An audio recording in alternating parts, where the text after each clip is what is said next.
What is up, guys? Welcome back to the Scene Invaders podcast channel. This is episode 431. You threw me off, guys. And I am Chad. We're missing someone tonight. We do not have Carly. She is ill, unfortunately. I'm not going to say she's no longer with us. I did for Brad when he was gone. Everybody thinks Brad. So Carly's in Rome. We're getting another pope. Okay, right. She's there doing it, guys. No, she's not feeling well. She does intend to be back next week, I believe. And I know last week we teased that we were going to recast The Princess Bride. Well, we are still doing that. That is going to happen next week, though. It was Carly's idea, and we just could not bear the thought of doing it without her here. She offered to give us her slides and everything, but it just didn't feel right, guys. No. We couldn't reproduce the black, blue, and yellow in the same real shade. Very real, very real. But as always, we have the other two guys. We have Mr. Coach Dave, if you're nasty. Yes, I am. Yeah. And he is rocking V hair tonight.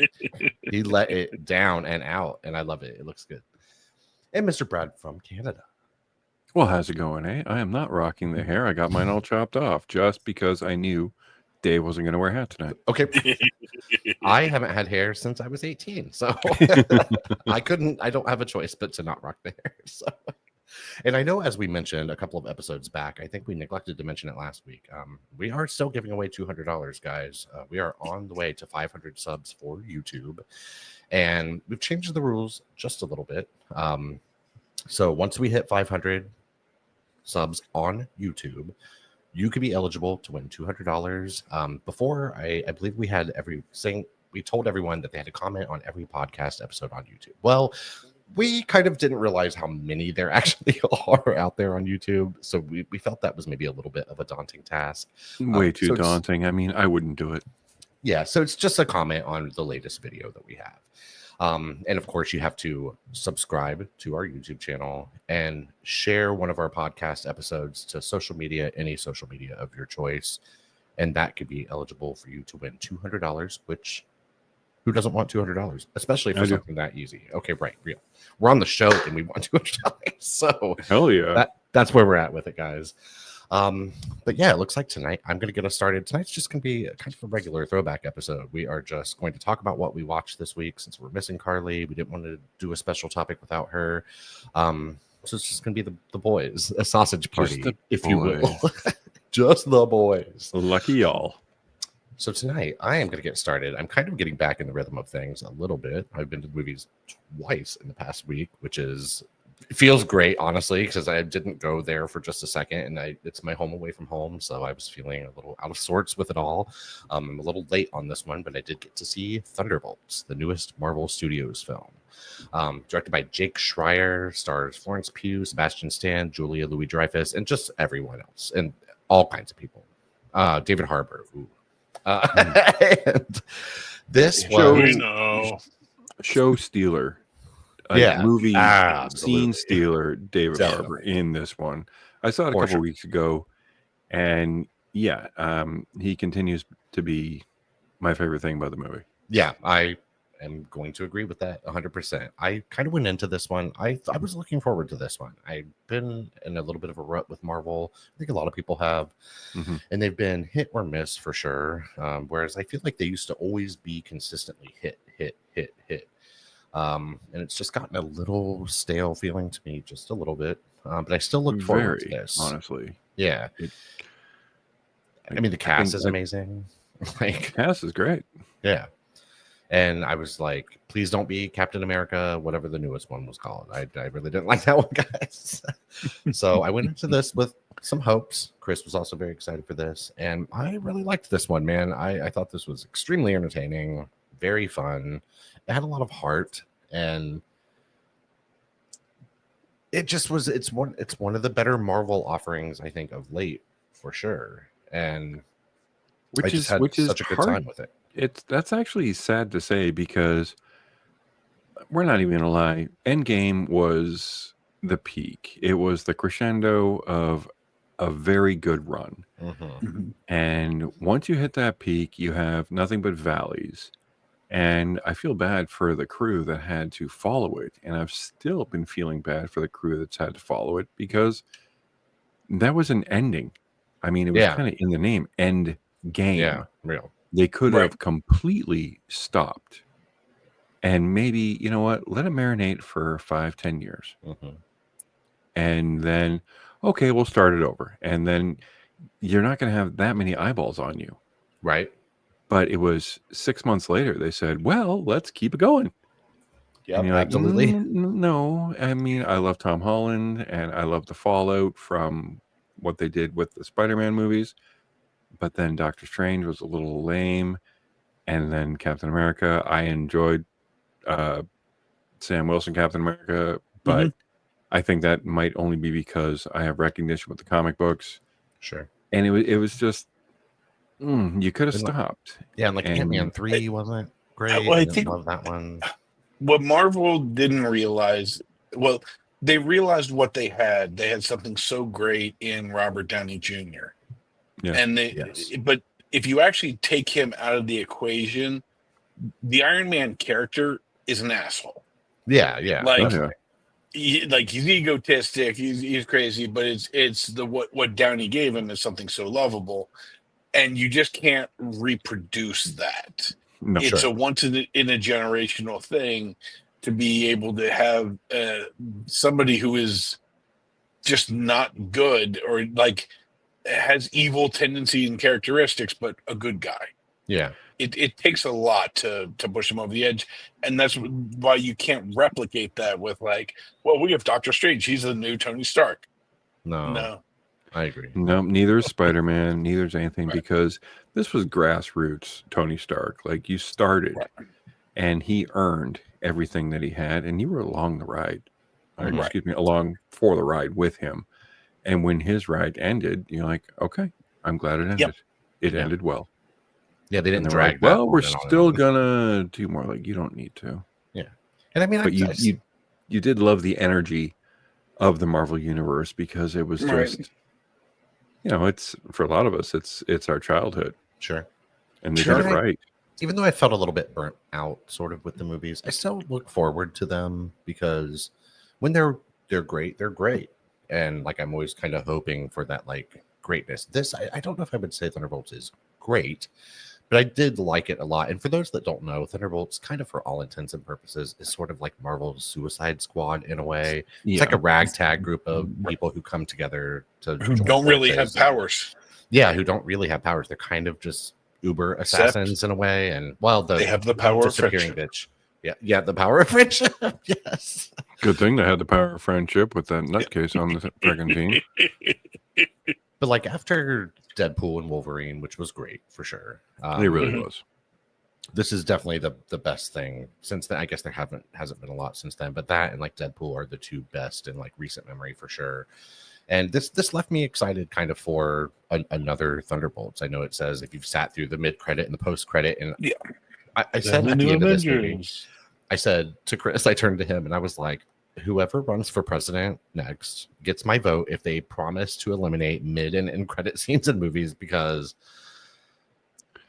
it's exhausting. Yeah, and usually I have to pee, and I'm like, if it's really worthwhile, then I get it. But oftentimes it really isn't, especially the one at the very end of the credits. It's always something usually like throwaway, and this was kind of just like a promo for, spoiler, I guess, I don't know, for Fantastic Four. And which we already know is coming. Yeah, which we know. So put it this way: if we didn't know, if we didn't know the Fantastic Four was coming, and they did that, that would be amazing. Would lose their shit. Absolutely, I would have lost mine. Oh, Chris would have died for sure. Yeah, he would have lost it because he's very invested in all this. He knows. He is much more like you, Brad. He grew up with this, has comics, knows what's happening here, whereas I am just a product of just the Marvel movies, basically. I never really read the comics or anything growing up. I knew who a lot of the characters were, but that was the extent of my knowledge. And I gotta say, even like some of the movies coming out, I did not know Ant-Man was a thing until the movie happened. Doctor Strange, I had no fucking idea that was a thing.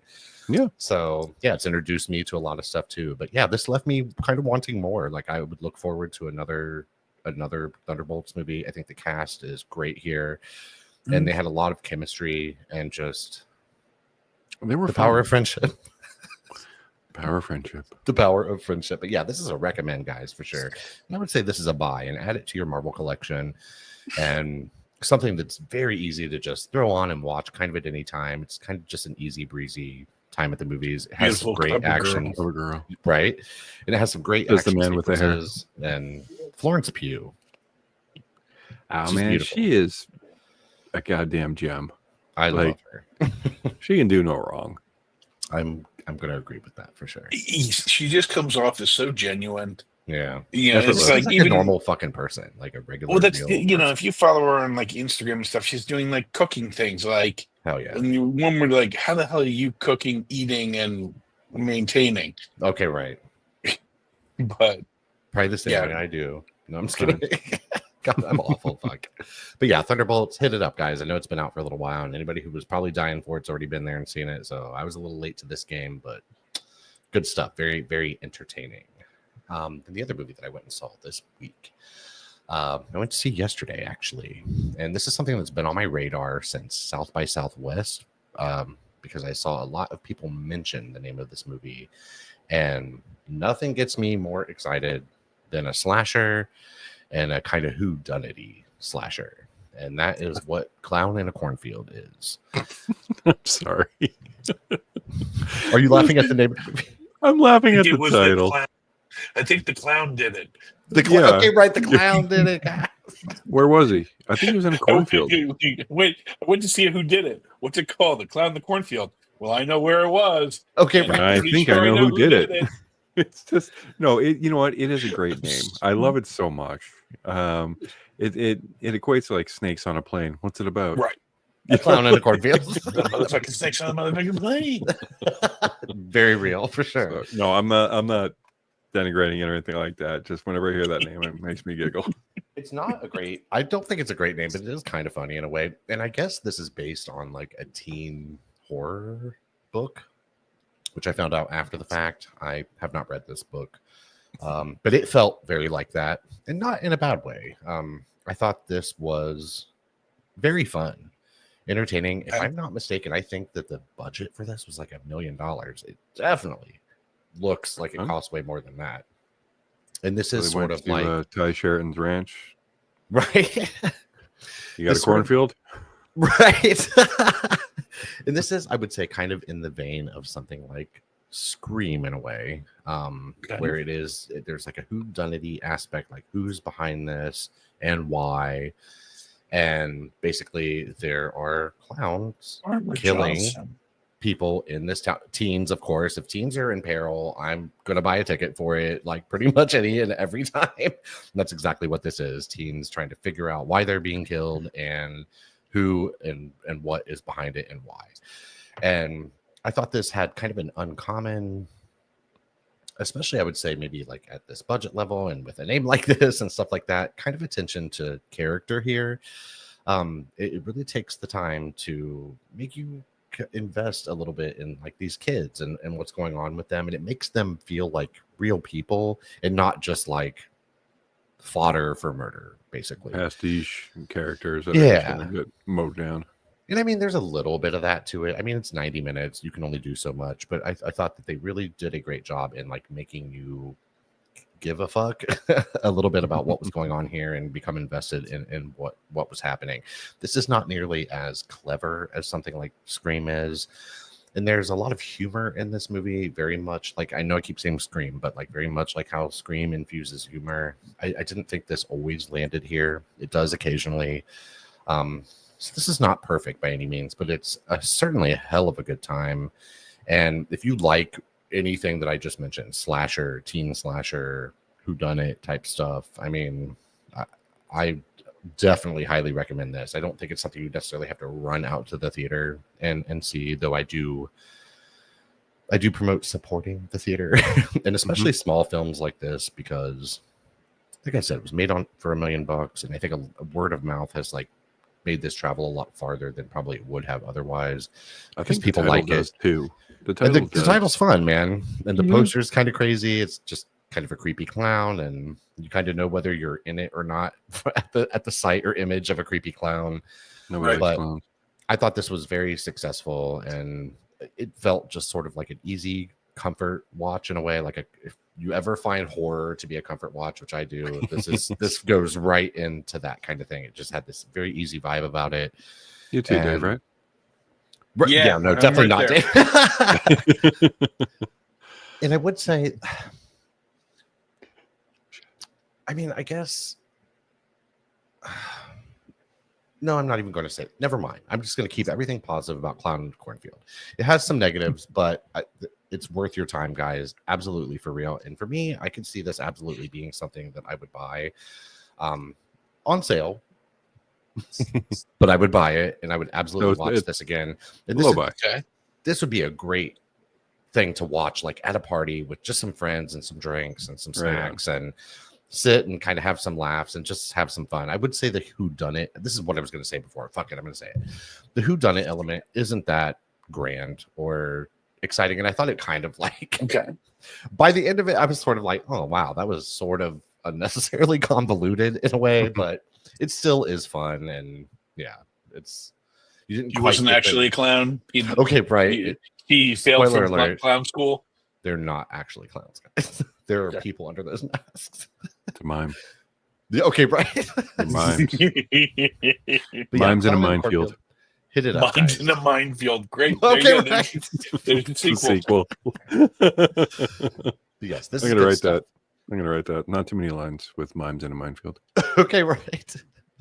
And yeah, for me, that was it, guys. Those are the two new things I watched this week. We have new stuff coming out this week that I'm very excited for. So hopefully that's going to change for next week. But I am going to pass the baton to Mr. Coach Dave, if you're nasty. Which today I am, because, well, not because of the first one. We'll start with it. We'll crescendo. Okay.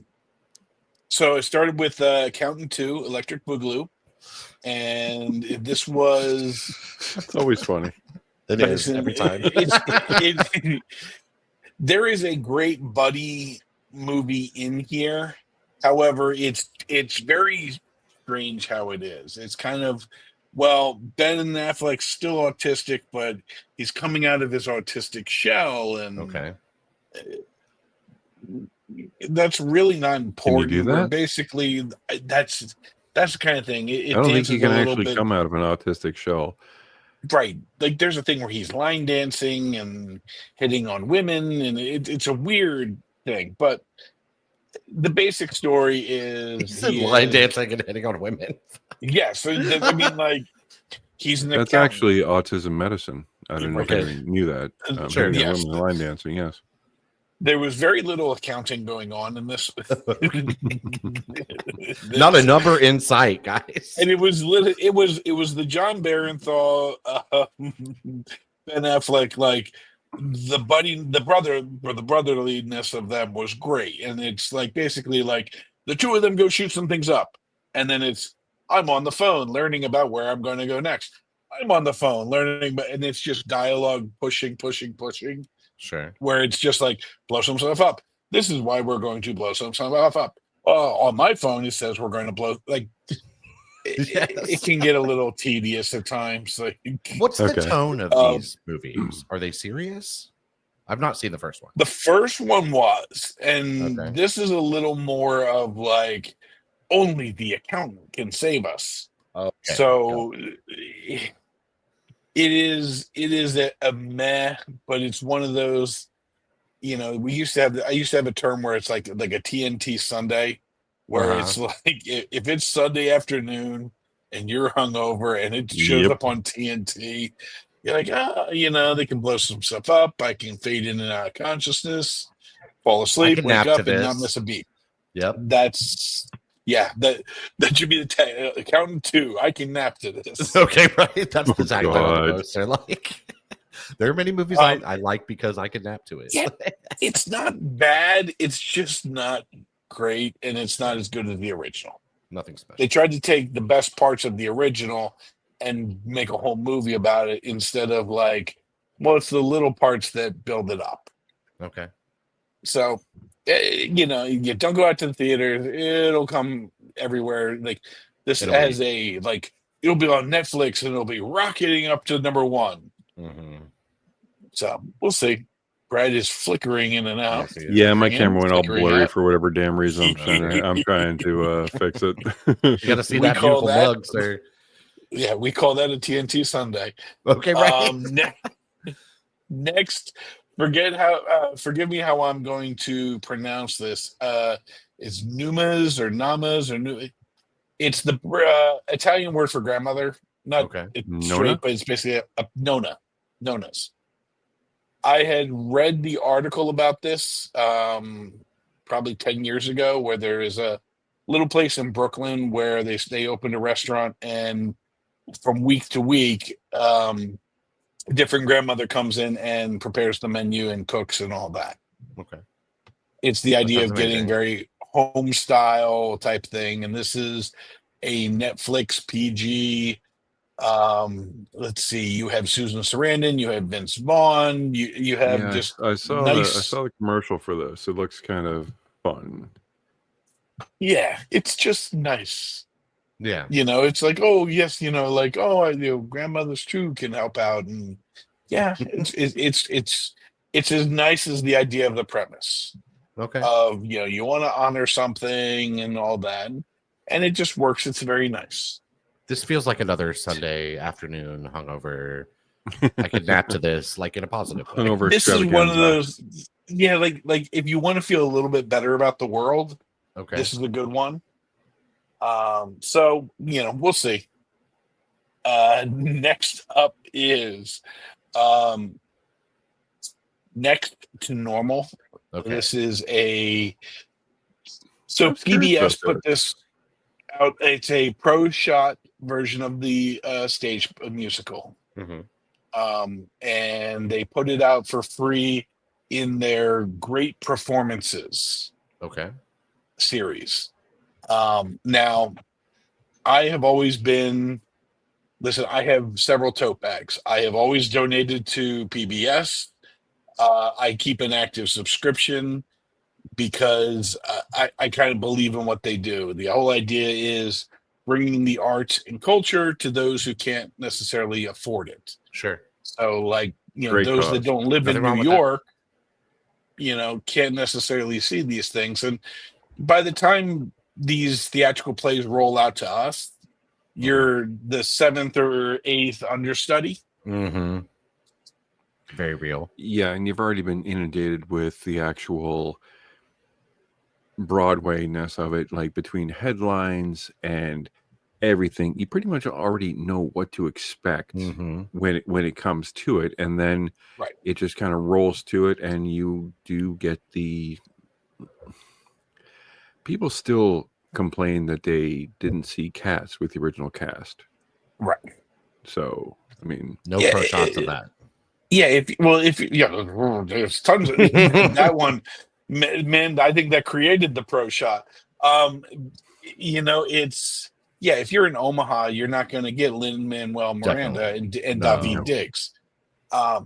And I think people deserve to see musical theater at its best, and that's kind of what PBS does. This is the basic story of the lead character is a mom who is bipolar, and there is a young daughter, a son, and a husband, and basically the therapist for this. And that's the entire cast. There's 5 people.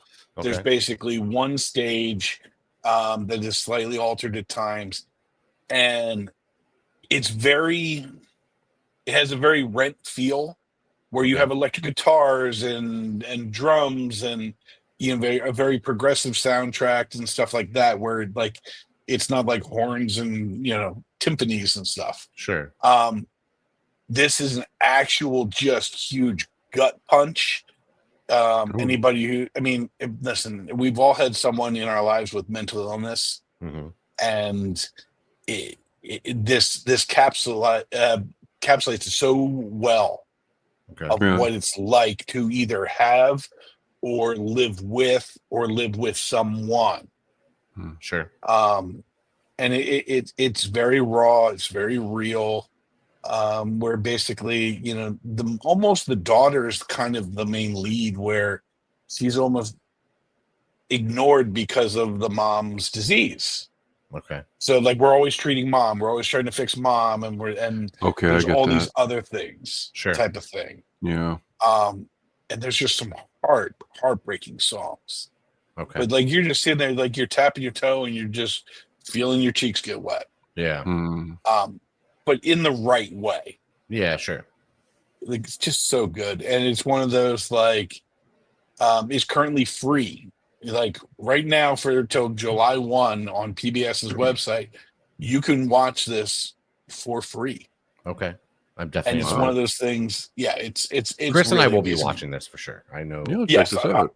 He's a I am musical curious guy. what you're going to think about it. And I'm here for a good cry. Everybody knows that. When Coach tagged me on Twitter, it was like someone basically like saying this made them like sob and I was like, oh great, that's exactly like what I want. The meme was so perfect. It was like me watching next to normal. Right. me recommending Hearts. Okay, right. I love it. But no, it sounds great. I'd never even heard the title of this until I didn't either. And it apparently won Tonys and is very well done. I'd never heard of this until you mentioned it. Yeah, so like highly recommend it. And then to the pinnacle of my watch week, which is really quick before you move on. I Yes. want to say this is a tip for our audience. If you're into musicals and into pro shots, I learned this tip from Chris. If you're looking for them on YouTube, there are many out there, and you'll want to type in the title of what you're looking for with slime tutorial. And that will often lead you in the direction that you want to go to.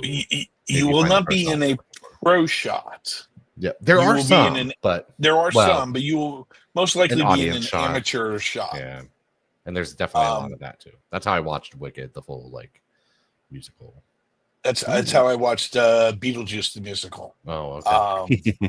Listen, that Beetlejuice the musical slaps. It's going to be here in Jacksonville. Yeah, it's coming.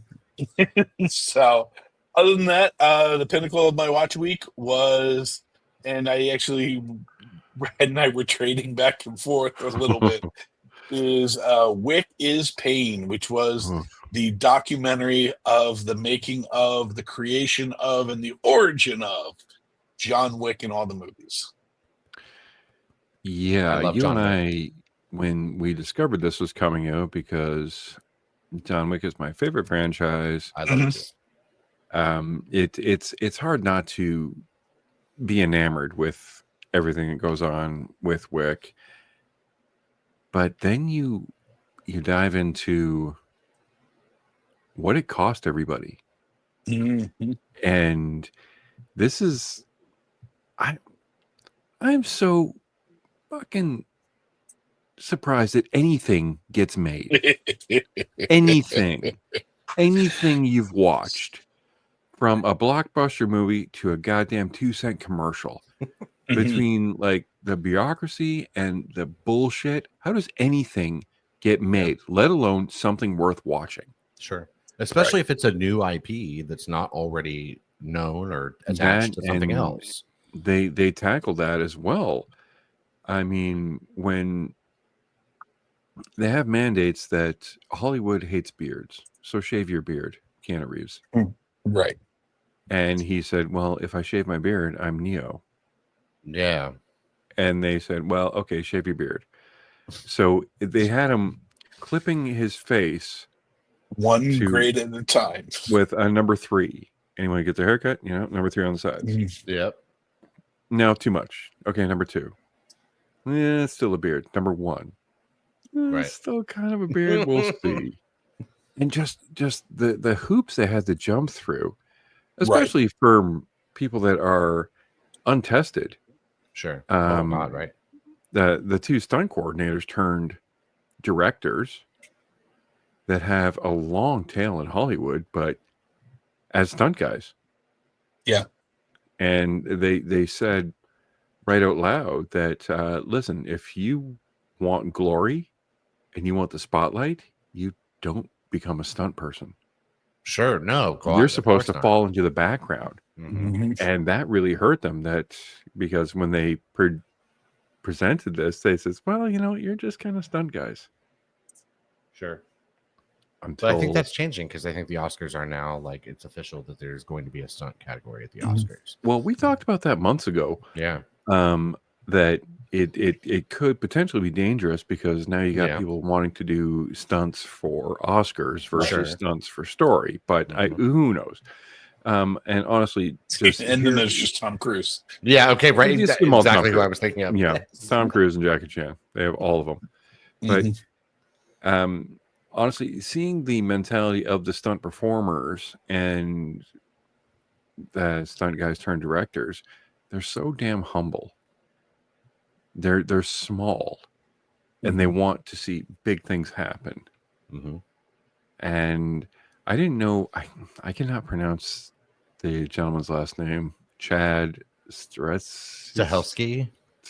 Is that I think that's yeah. Okay. Chad Stahelski has been a stunt performer forever. He doubled Brandon Lee in The Crow after Brandon passed. Well, he was killed. Well, yeah. I would love to say he just passed away, but he was killed. And Chad Stahelski and Brandon Lee were like tight just because of their love of martial arts and stunt performances. And the other gentleman, I forget his name. God, it's so bad because everyone just talks. It's like David Leitner. Oh, David. Yeah. He's the one who directed The Fall Guy, right? Yes. Yes. Yeah.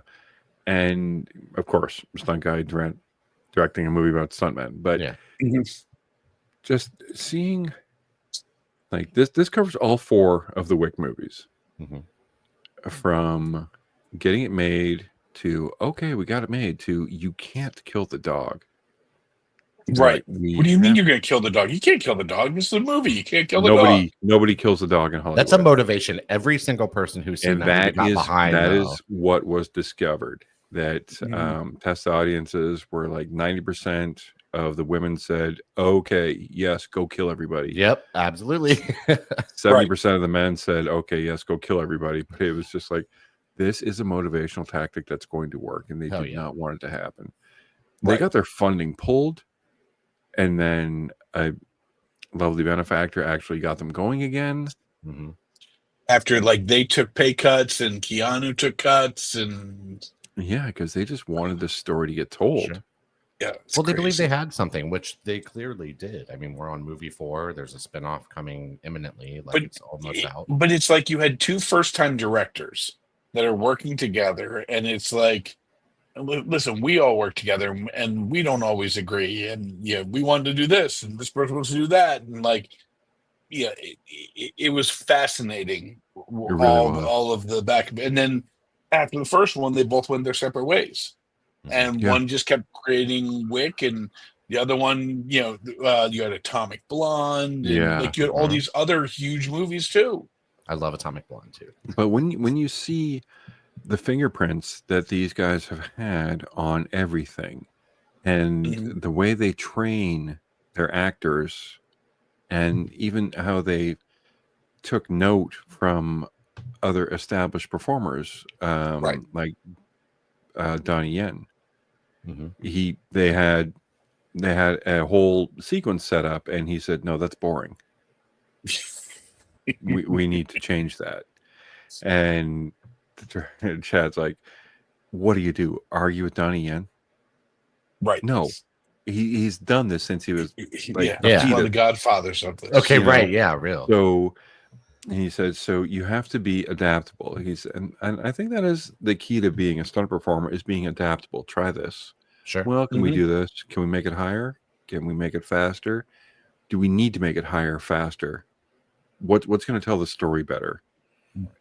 And just seeing the stunt performers from like one of my all-time favorite actors is Daniel Bernhardt. Okay. You've seen him in everything. He was in Bloodsport 2. He was in The Matrix. He is Action Man. The Accident Man. He's always been kind of like a side player. He was in Doctor Strange. He has been a henchman forever. Okay. But a very charming and effective henchman. And to watch him tell the story on, I knew these guys, and we did this, we did this, we did this. it is just so damn charming. Mm-hmm. And watching Keanu Reeves talk about learning all the stuff they did, like you said, they started this IP, and they were lucky with the budget they had to do what they did, and then they were done. And then the studio comes up and he says, "Okay, what's next? Part 2. Give us part 2." You're like, "What? We're not ready." Well, you got to get ready. You just fought tooth and nail to get part 1 out there. Good Lord. And we learn a little bit, like when you watch the Matrix stuff, of like how, tireless Keanu is, but like when the stuntmen are in awe of the actor and how hard he works. I mean, we've heard of Keanu Reeves' generosity with the stunt performers, how he bought everybody on the Matrix like a motorcycle, and he donated a lot of his salary to make sure that John Wick was actually going to happen, and just really beats himself up. Just tortures himself. But like he had the flu one day and was just like, nope, we'll keep going. There's a scene with nunchucks that he's just constantly just beating the heck out of himself. And it's just it is, everybody wants to gush about the Hollywood, but you could tell that these guys were impressed with the stuff that he would do. Sure. Oh yeah. No, there were definitely, well, he just seemed like somebody, from what they were told, like I don't know him naturally, so, but from the way they convey is like the stunt actors would do their thing and the real actors would be off doing their thing. But Keanu was more impressed to hang out with the stunt actors because he knows how to act. He doesn't know how to stunt. Okay. And he says, "Well, can you teach me how to stunt?" He says, "We would love to teach you how to stunt. Do you want to learn?" And yeah. No, the most fascinating thing I found out of the whole thing is, so John Wick is arguably one of the most gun crazy franchises since, I know what you're going to talk about. Clint Eastwood back in the day, like guns, more guns, this type of gun, and all that. But it's the safest set on purpose because I'm sure it better be. The director was the stunt double for Brandon Lee, and he grew up. Yeah. He grew up like competing with Brandon Lee, and Brandon Lee would kind of always be there, and then like Brandon Lee was going the star route, and this guy was going the stuntman route, and the tragedy of the event made like this is the safest thing, and they were even actually coming up with new ways to do it, where they weren't using blanks, they were using like. Then they went to airsoft guns. Then they went to like a whole different, like they were inventing ways to make it even safer. Okay. On John Wick. Yeah. So every spoiler. Imagine what could go wrong if you fucked that up on John Wick because of, like you said, the amount of gun play in those movies. The stunt actors were talking about you working with blanks, and they're talking like that's a real muzzle flash. He says, "I have had debris and detritus splash me in the face." Oh, I'm sure. So that's when Chad said, "No, we're going to plug these guns, weld a seam over the end, so nothing can ever come out because of what happened to Brandon Lee." And guess what? We have CGI. So spoiler alert, absolutely. Every muzzle flash you see in John Wick is CGI. That works for me. That allows them to pull the gun right up to your face, your cheek, and pull the trigger and have the cartridge expel, and the noise and the sound and the recoil, because they reinvented these stunt weapons. That's awesome as hell, I think. It so is. And I think the ultimate honor for everybody beyond 4 very successful movies was when Chad said, "I got a script and it said such and such happens, then this happens, then this happens, and then John Wick style action happens." Yeah. It's become like a verb, like this is how you, okay, now we need John Wick action. So and when you hear John Wick action, you know what it is. It is guns, it is rolling, it is kung fu, it is fighting, it is punching, it's John Wick. Incredible. Yeah, incredible. Yeah. One of my favorite franchises. Where is this? Is it streaming, I'm assuming? I don't know. Okay. I got it the way I get stuff. Okay. Yeah, like I just saw it. I mean, I saw it. It was funny. Two documentaries were coming out the same day. It was the Wick is Pain and the Rad documentary. Okay. The Rad documentary. I highly recommend. Yes. Okay. The Rad. Yeah, no, I'm into this for sure because I love the franchise. It's especially one of my favorite modern action franchises. Mm-hmm. I like it because it feels to me kind of like a throwback in a way to sort of like the masculine 80s over the top sort of action and gunplay and all that kind of shit. Oh yeah. But it is sort of an even elevated beyond that. It's like they took that as their inspiration and really brought it into its own modern day thing. And the thing that they revel in most is it's their own IP. So it's one of those it can go anywhere. They're like, does John Wick ride a horse? Sure. Canada, do you want to ride a horse? Sure, I'll ride a horse. Right. Well, John Wick now ride horses. Yeah. And you have other people saying, why did John Wick ride a horse? I didn't see him do that. And they said, well, I asked John Wick, and he said, yes, he wants to ride a horse. So guess what? John Wick rides a horse. Well, I mean, I think John Wick and Mission Impossible are the two modern franchises that are kind of pushing the envelope the most as far as action and action scenes go. They're the gold. They're very different in a lot of ways, but they're both equally impressive. I'd say Mission Impossible is, of course, a little bit bigger and grander and showier, sort of. But the intricacy of John Wick is what blows me away every single time because I'm there are so many. It's like you said about Wicked. There are so many spinning plates and so many moving parts and so many things happening, and so much has to be perfect to make all of this happen that it just is. It's mind-boggling, and every time I'm just it's blown away. Good Lord, that was a hell of an experience. So yeah, I'm into this documentary. I must see it, guys. Yeah, you really should, and everyone should.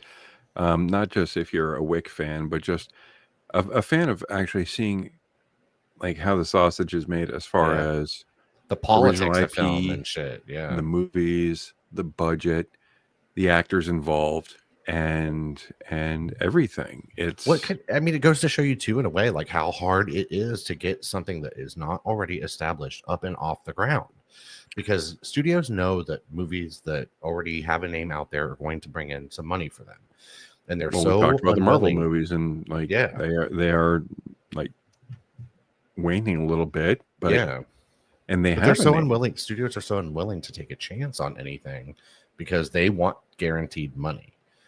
And it's a shame, unfortunately. I mean, I get it to an extent, but God bless John Wick. They persevered through this. I heard two quotes that I really like. And one was from a studio head. And he said, in a perfect world, we would greenlight nothing. Because then we wouldn't have a failure. Yeah, there you go. And I thought, man, that's profound. I mean, makes sense, right? Sure. I mean, you would definitely never have a failure except your company. Yeah. And I mean, studio executives are where they're at. Even if they fail, they'll fail upwards. Sure. Yeah. Yeah. And of course, right now I'm blanking on the second quote, so we'll get right there. It is. And that Coach is gone. He'll be back, I'm sure. Coach is a busy man. And I was gonna say, this is something I admire so much about a company like A24.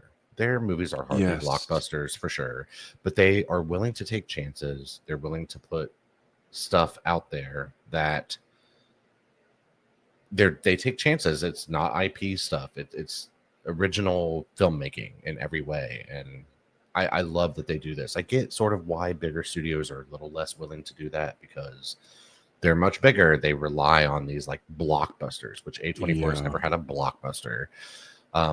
But yeah, I just wish there was just a little bit more chances. But too, I think a lot of this goes to the movie going audience as well, because if you're unwilling to go and see something because you've never heard of it or it doesn't belong to a current franchise, then you're not exactly helping the situation by not supporting it. So, I mean, some Oscar-winning movies aren't IP. Yeah, I mean, my God, definitely. Yeah, no, exactly. Anora. Yeah. I was just talking about Anora just the other day because Cannes is happening right now. And I was telling Chris that Anora won the Palme d'Or last year. I'm very invested and dying to see how this is going to play out this year. There are a couple of movies I'm very interested in, like keeping my eye on. And we're talking about Cannes. Coach. Yeah. So, yeah, I'm just sort of curious to see how that plays out. But okay, sorry, my tangent, guys. But no. Great tangent. So, yeah. Wick is Pain. Yeah, check it out. I'm into just for the ridiculousness of all of it. John Wick equals ridiculous, but and Wick is funny. Yeah, that's a line from the movie. Oh, okay, right. Yeah. Coach, you got anything else?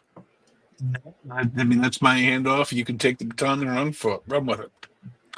All right. Well, my baton. What's that consist of? My goodness. I sat around and I watched some TV, and I did eventually go to the movies, but I had a lot of fun actually watching TV because the new season of Conan O'Brien Must Go has dropped, and it is a 3-episode season. And they're dropping it week to week on Max. But it is just Conan O'Brien going and visiting fans that have called into his podcast and the antics that ensue. I love the idea of this so much. you can't really, I can't even really talk about it because it's Conan O'Brien. He's a fucking cartoon come to life. Master improv and just goes and goes and goes and goes, and you can't keep up. Right. And if you try and keep up, you're going to get like left in the dirt. So just let him play. And when he plays, it is objectively hilarious. Yeah. And watching him in kind of unbridled with no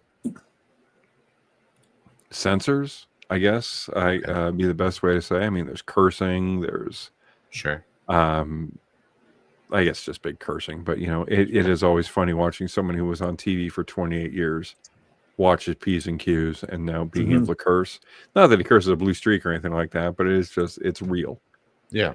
And yeah, so 2 episodes have been released today. I believe it's the second one. I haven't watched it yet, but the first one, he goes to Madrid, and he is accompanied, or he meets Javier Bardem there, who is also a Conan fan and absolutely hilarious. And God, just watching the two of them play off each other is amazing. So yeah, check out Conan O'Brien Must Go. Into it. Yeah. And the other thing I watched, which came out today, which I was kind of surprised, I thought it came out next week, was the new season of Love, Death, and Robots. Okay. Oh, that's all I want to do now. After the show, man, there you go. You know what you're doing. Really is. This is a Tim Miller invention. It is 4 seasons in, and it is highlighting directors and innovators of animation to make shorts involving love, death, and robots. Sure. And this one does not disappoint, much like the others don't. You can watch any of them in any order, and so good. It evokes sadness, hilarity, absolute despair on a level that you never really thought animation could pull off, other than Bambi's mom getting shot. But Memoir of a Snail. Oh, Lord. All of it. Some of these episodes are super short too, right? Oh, they're 4 minutes long or they're 15 minutes long, but every piece is worth watching. Like, okay, I'm going to talk about one that was not too heavy but silly entertaining. It was talking to smart appliances that are sentient. Okay. Oh, God. And you have everything from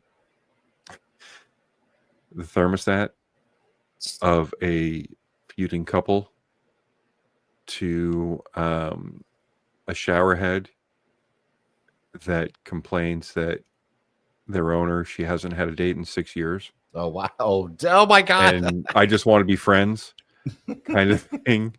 But my absolute favorite is a waffle maker who you see him in the shadow with a line of light coming through. So, he's like, I've been in this cupboard for 4 years. That's so real. That was a housewarming gift. All this guy does is smoke pot. And play video games all day. I don't want to die waffle virgin. A waffle that it's so great. And so that is just the lightest of them all, because I can't say enough good things about this idea. Not this even the just third season of this? Fourth. Oh, okay. Like not even just the things that are displayed and produced for us to watch. Yes, Dave, there's another mini expose, and it's stunning. But the idea, I'm in love with the idea. Let these people play. It's the deeper you get into this, the more varied they get, the more like way different. Like, you can't imagine that there's just this many different ways to animate something. Yeah. And then there's like a lifelike, and then there's just like an abstract, and it's all about telling a story. Yeah. And it's I mean, Tim Miller famously, one of the people with the first Deadpool, as well as David Fincher is heavily involved. Okay. And I swear, like, growing up, I would go to the record stores and there would be these type of animations always on, the things where it's just in the back. Yeah. Just like weird kind and just stuff that would just absolutely make your brain bend. And I've just never been able to find any of those old versions of this other than like heavy metal. Mm-hmm. Yeah. This there was an anime from the 80s. It was called Robot Circus. Okay. Mm-hmm. And all it was anime directors doing little shorts, right, and compiled it into one movie called Robot Circus. And that's what this reminds me of. And I think I might be making this up. I believe I heard Tim Miller say that this was a kind of a spark of inspiration because he was so involved in animation, and you can see that with the commercials he's done and the projects he's been involved with, there is a heavily animated like product to it. Okay. So it really stretches the level of imagination. When you say animated, somebody's like, "Oh, Disney." Like, no, man, you don't get it. There's a whole nother world in the caricatures. I mean, like the one where like all the guy is just a beatnik farmer, and basically they hear trouble's coming, and it's basically they go from like farmer to they each have their own mech. Yes. That is like their own personality, and they fire missiles and guns, and they're fighting alien as they're trying to raise cattle. Like, yeah, Chad, I highly recommend it because it's something completely different, and it's something that like, a 10-minute episode, an hour-long easy drama. to digest. Yeah. 4 minutes, 15 minutes. Yeah. How long? How many episodes usually are there in a season? About 10. Oh wow! Okay, wow. Yeah, that's super easy to digest. Then. They're 5 minutes, 8 minutes. Like I said, 15 minutes each. There are a couple that will stretch like 40 minutes, but yeah, like I think some of the vampire ones are Yeah, the werewolves. The werewolves, kind of the stuff exception. like that. Everything moves so quick and visceral. Every one of these things leaves me wanting more. Correct me if I'm wrong, guys. I think it was the last season of this show. Was there a Pac-Man episode? So that would be the competing version on Amazon. Okay. So Amazon did a version of this, but it was all about created IP in a different view. Okay. Yeah. What was it called? So they had Game like Over? Mega Man Game Changers or something like that. Something like that. I cannot recall. But yeah, it's in the same vein, and I'm not going to say it's greater or lesser than. It is what it is. It is similar to. Very the same. Similar to. Yeah, because I recall seeing this Pac-Man. Chris actually was like, "Hey, do you mind if we watch this?" And it was very short, like maybe 10 minutes, something like that. And I thought it was cool. Yeah, there's one where like Arnold Schwarzenegger plays a character that keeps getting killed over and over again. Oh wow. Keanu Reeves plays a mech rider. Yeah. And top tier talent all around. Okay. No, I'm into it. It sounds cool, and I've really Side opened quest. up a lot.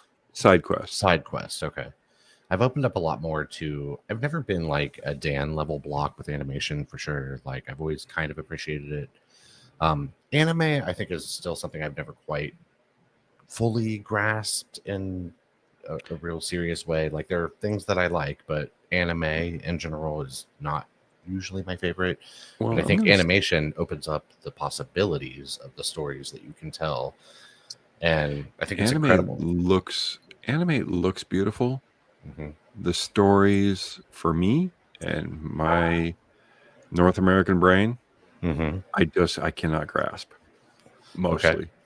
So that's a deficiency on me, but I always thought that they always looked beautiful. Yeah, fair enough. So I actually was also able to leave the house, and I went to the movie theater, and I saw Fight or Flight. And this is when you mentioned it before the show, I'm not familiar with this at all, so I am excited for this. It's Josh Hartnett, John Wick on a plane.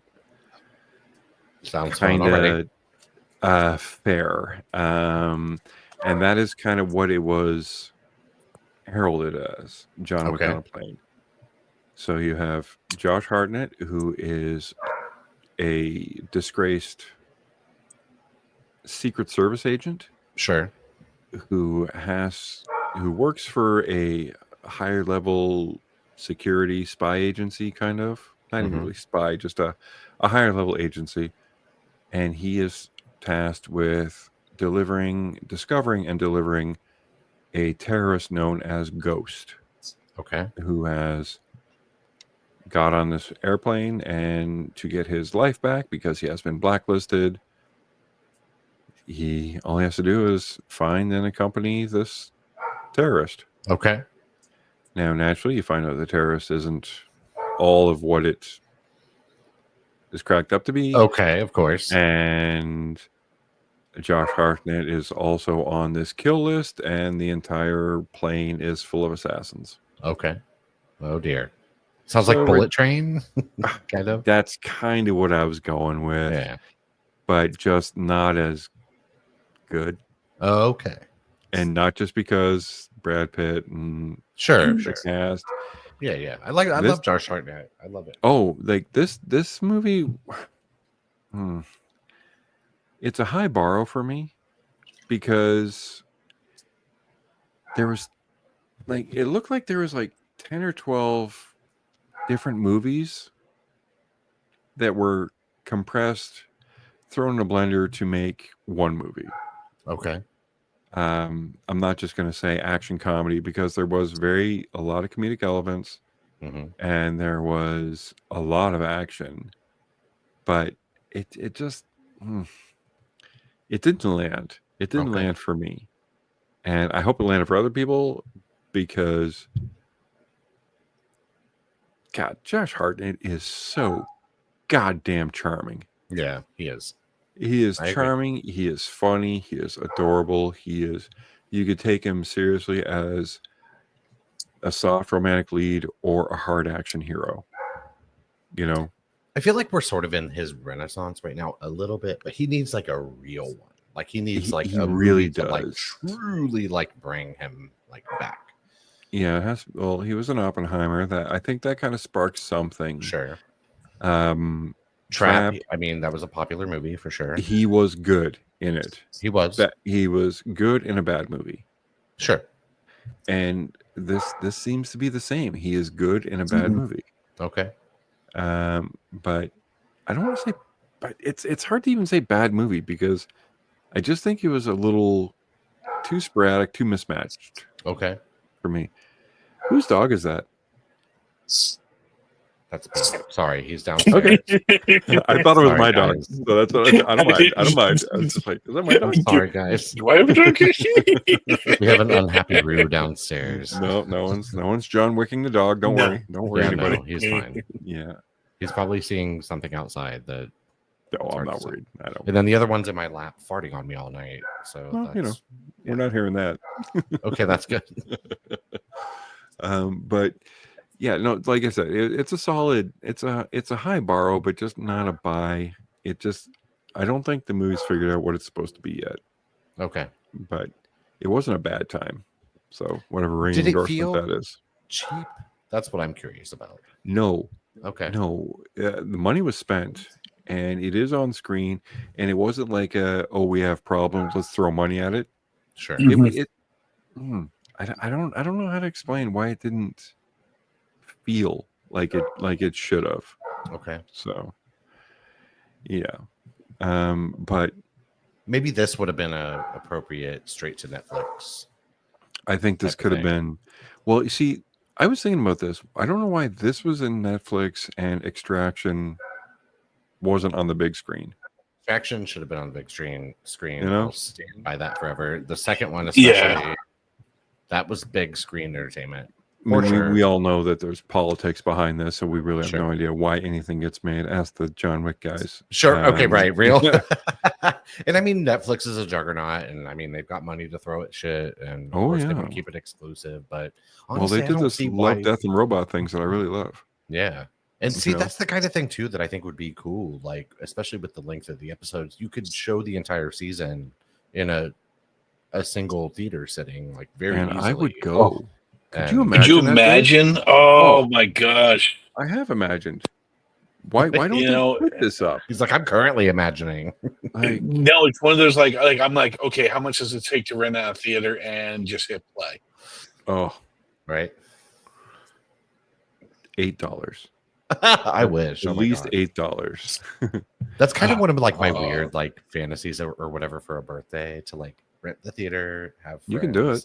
Watch a movie. Yeah, definitely. Like, and it's probably not terribly expensive, but I just don't like anybody enough for their birthday to invite them. So it'd just be me. We did see Invaders get together at the theater. I would totally do that. It's funny, like, my theater, like they do weddings and they do all that other stuff because it's like your classical time. Like, sure. Can you imagine showing up to a wedding and there's the pictures of the bride and groom running on the screen and everything. Right. Everybody gets a thing of popcorn.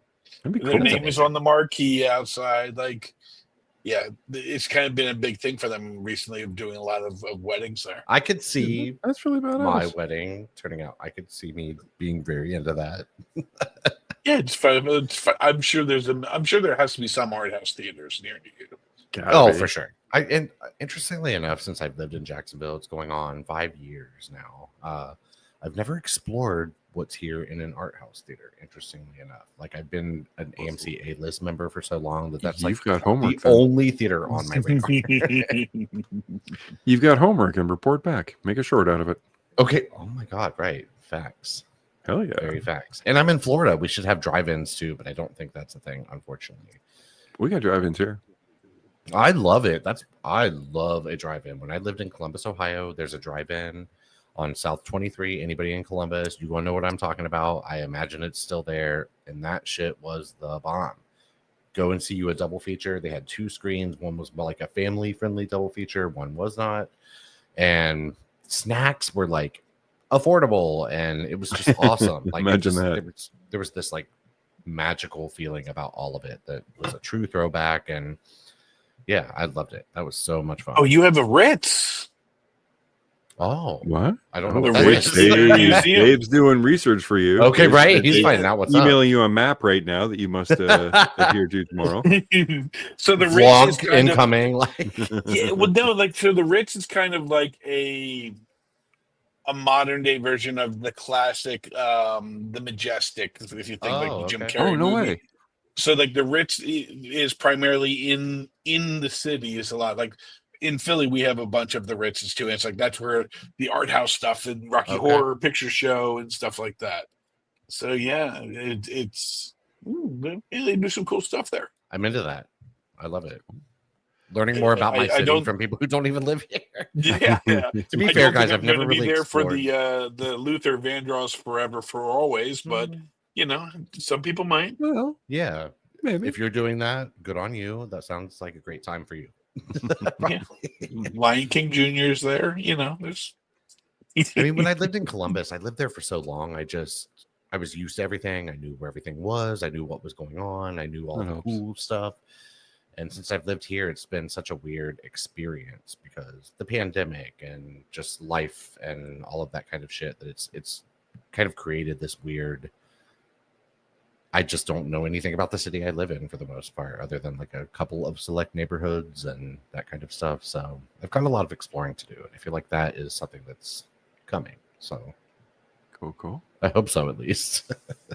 Well, another thing that was coming is I got to see a couple trailers before a Fight or Flight. Okay. And there's two that really piqued my interest. One was a Jordan Peele produced thing, and it was called Him. Oh, I have not heard of this. Yes. Great trailer.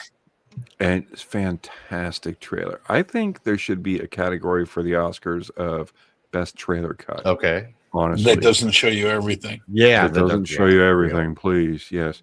This, from what I've surmised, it seems to be about college football. Okay.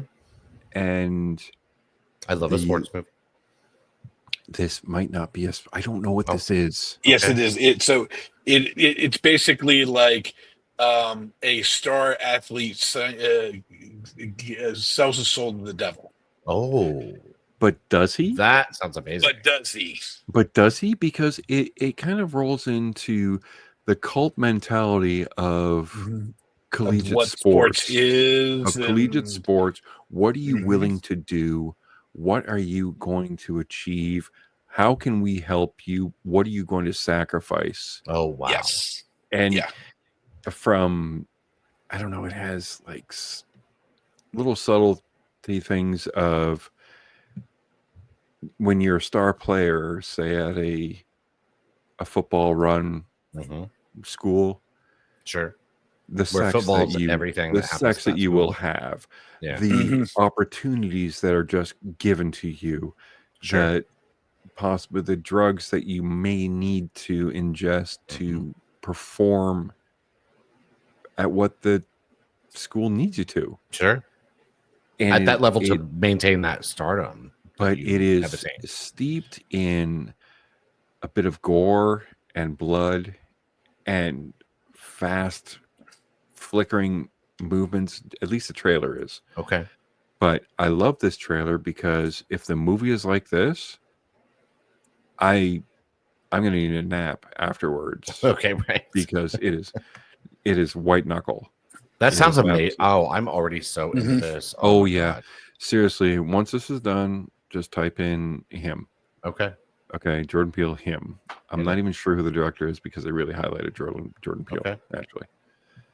And I would too. I mean, of course. Fair enough. And there's horror elements, but you're not even sure if it's a horror. Like, it's so weird. It sounds almost like a psychological horror. Yes, masterfully done. What was presented, and I don't know. The next one, I laughed throughout the trailer, and it wasn't a comedy because I sat there and the production marquee that pops up and it says so and so presents. Well, this one was Original Pictures presents. And then it was a trailer for I Know What You Did Last Summer. Okay. The next. Oh yes, I've seen this. And that just iteration tickled me so much because I was like, boo! There's nothing original about this. Yeah, And real. I laughed and laughed and laughed to the point that people around me were looking at me. They started laughing because it was so funny. I said, original pictures. And oh yeah.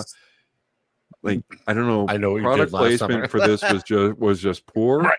Original Pictures presents the startup of a movie that has 2 sequels. What? Yeah. Mm-hmm. And it's not even original take. It's like another sequel. Yeah. Or whatever they're doing now. These Jennifer Love requels. Hewitt is back in an original picture. Is back. Where was she? Still alive. So Okay, I mean, right. at one point, it's going to be, hey man, don't be none done forgetting what Yell did last summer, yeah? Yeah, okay. Like fuck. God, just stop. Just fucking stop. I have to say, I've never loved that franchise. However, I'm very here for this movie. Yeah, it is. It was one of the lesser franchises of that late 90s, like slasher boom. I mean, there's always like sort of like a silly, fun aspect to it, but they just aren't very good. But I'm pretty here for this. I think it looks really fun. It's a dude with a hook. Punch him in the face. Yeah, for sure. And you can't see shit because you're wearing that raincoat that's covering your face. Right. So stop. How's he going to run after you with those big boots? You got the big boots. You can hear him coming. You got that stupid raincoat that covers your face like this. So it's like. Mm-hmm. What's crazy is in the original, I Know What You Did Last Summer, it is like a whodunity slasher, but like the reveal of the killer is like someone you never even motherfucking met before. And I was like, what is happening? Like, this was post Scream. So they ran him over and we kind of knew who did it. Yeah, it just was like, what? Yeah, I think Scary Movie, the parody, did a better version of all of it. Facts. Oh my God, you hit a boot. Have you guys seen the trailer for Hurry Up Tomorrow with The Weeknd? No. Hurry Up Tomorrow? Oh, this looks so good. I think it might be out this weekend. Wait. Maybe. Starring The Weeknd? The Weeknd. That's what I feel like on a fucking Friday when it is a long weekend. Okay, right. Hurry Up Tomorrow. This looks so intriguing for real. Okay. It's directed by Trey Edward Schultz, who made It Comes at Night and a movie called Krisha from 2000. Oh, I know Krisha. Krisha is wild. Holy shit. That movie made me uncomfortable as fuck for real. Yeah. But this looks so interesting. It looks kind of like what you were saying about him. Maybe it's got sort of this maybe psychological, maybe horror-esque sort of element to it, and it looks interesting as fuck. The trailer, you have no idea what it's about, which I love. Yes, but it certainly pulled you in. It made me interested in it, and this is like on my radar for sure. And like I said, I think it's out this weekend or maybe next. I know it's very soon, and yeah, it's a trailer I highly recommend. That's right. And I don't recommend trailers very much, guys. Well, I do recommend trailers because I think a lot of the times if the trailer doesn't show the whole movie, the trailer is more entertaining than the movie because of the hype and all the rest. Sure. I mean, they're definitely trying to sell you a $18 ticket in 2 minutes, and most of them are pretty successful with that, I'd say. Well, we also got we got a new Buffy the Vampire Slayer they announced today. Movie or show? Show. Okay. Does it got the same girl? It's the girl from Andor. Not Andor. Skeleton Crew. Okay. The Jude Law Star Wars thing? Yeah. Which girl? The non-robot one. She's 4. Fair. Oh. So she's 15 and okay. Or 4, 15, whatever. They're the same. But I think they're actually trying to do Buffy the Vampire Slayer correct by like, not it's a teenager in school. Sure. Not hiring a 30-year-old to play a 12-year-old. Yes. Yeah. Exactly. Fair enough. Okay, well, you just given me an idea for casting for the Princess Bride because, as I said, I don't know fucking young Hollywood. Okay. Right. Yeah, but actually, the other trailer I watched was the latest trailer that came out for James Gunn's Superman. Oh, okay. I haven't seen the newest one. I saw the. I'm a little conflicted about this. Okay. I'm a big Superman fan, and I've read all the comics, I've seen all the movies. I like what I like. And I'm in the camp that, okay, I like what happened. Now show me your take, because if all you're going to do is retread what I've already seen, I already seen it. So yeah, Right. They have, like, I know people are not on board with David Cornsett as Superman because I think he looks great. I mean, what does Superman look like? I mean, you know, I he's like a tall his guy with look. He black looks like hair. yeah, he looks like an American regular ass man, and that's what I think of as Superman. So the way that this trailer is set up, where it is, he's being interviewed. I like and that. challenged. I like it, but it's not the Superman that I've been led to believe it is.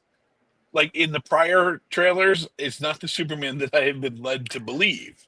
sure. Yeah, he's being challenged to the point that, like, you did this thing.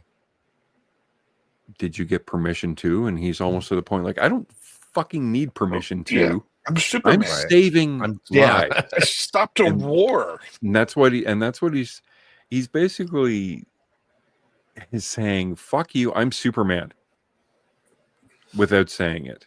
Yeah. And I think that I like the idea.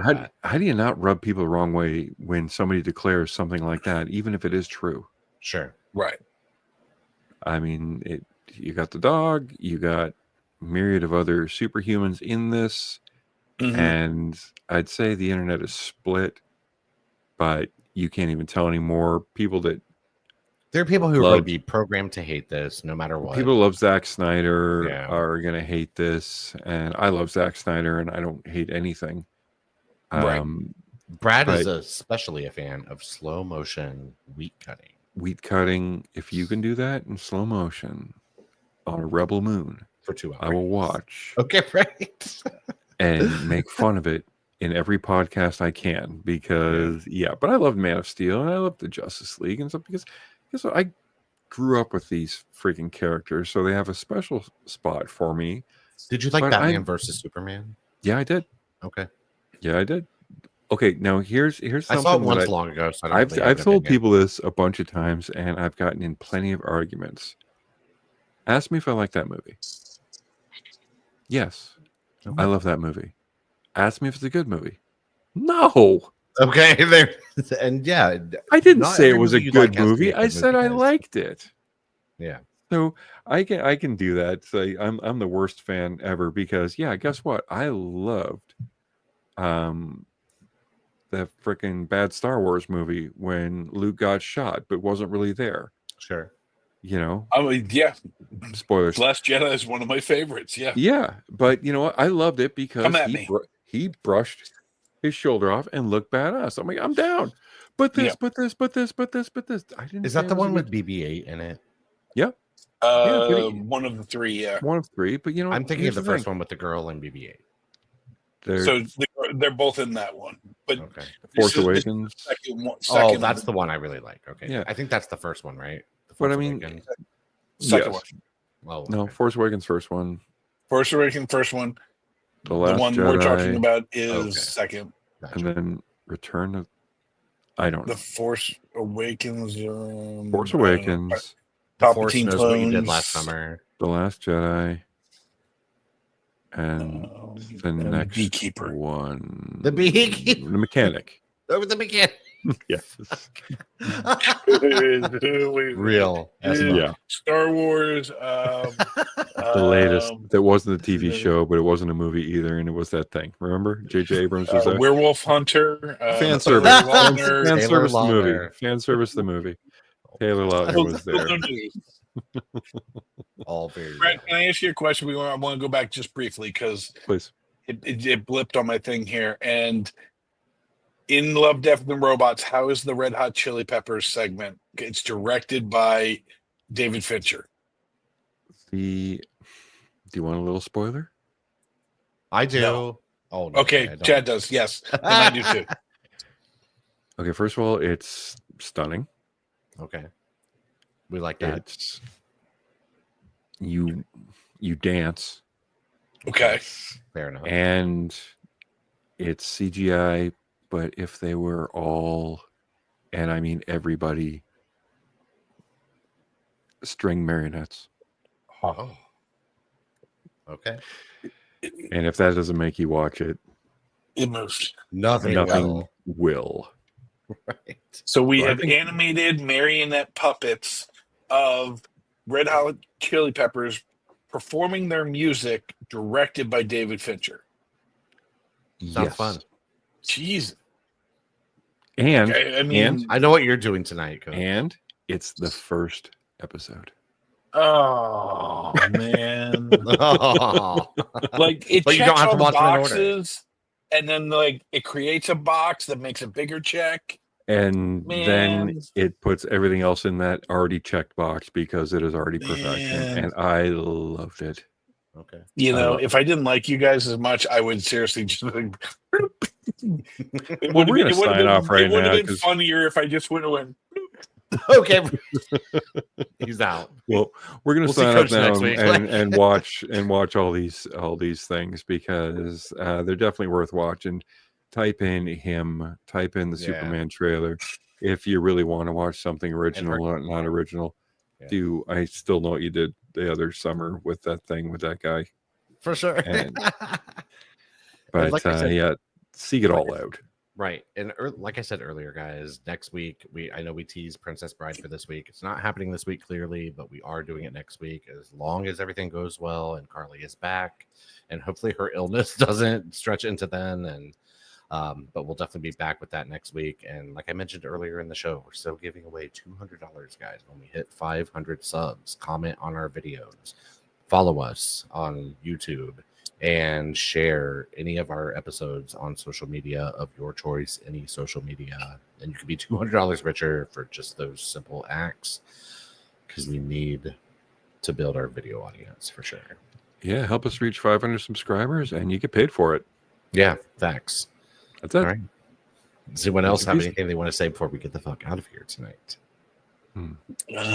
Scooter, my daisy head, very blender shoes. Have a great weekend. All right. From the Virgin Waffle himself. Purple Monkey Dishwasher. Good night, guys. We'll see you next week. Good night, everybody.